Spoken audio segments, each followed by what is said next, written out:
Hi book friends, it's time for another page 100.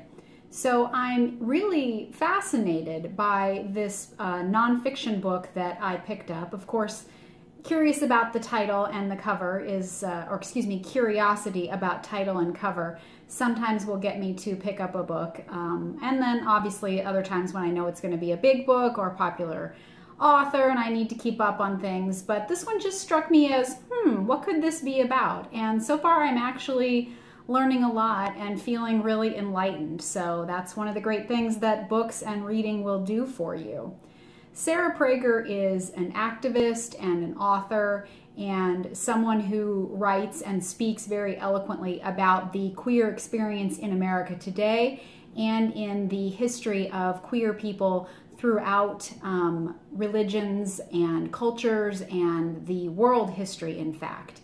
And in 22 People Who Changed the World, she is giving us a taste of a number of historical figures who have been all over the queer continuum, from an early emperor/empress of ancient Rome to a Civil War soldier, a blues singer, people in Hollywood. I'm just about to start into the short chapter on Eleanor Roosevelt.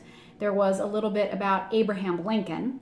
And it's just been very enlightening, I think, to look at historical figures from a slightly different perspective, at least for me.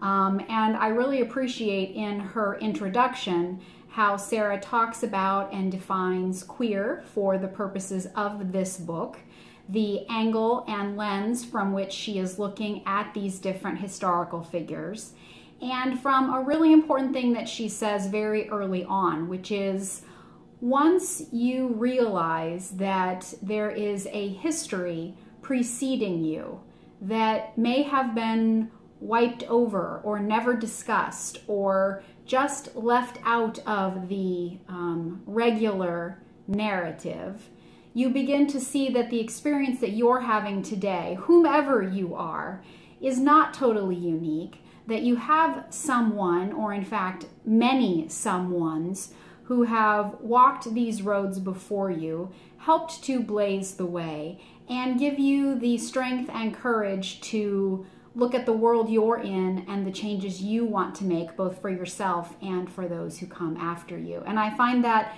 very empowering.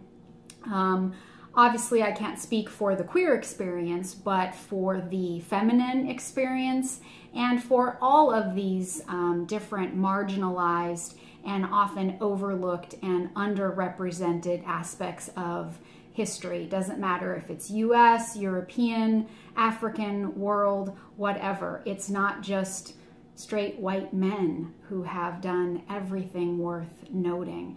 And I really appreciate that and am just enjoying this very intriguing and enlightening journey. And something that I also really like, and I think that teen and tween readers especially are going to enjoy, is the very conversational, friendly, and just somebody hanging out with you kind of voice that Sarah is using as she talks about these different figures. And then, of course, there is a bibliography at the end where she cites her sources and provides additional information if a person wants to do research online.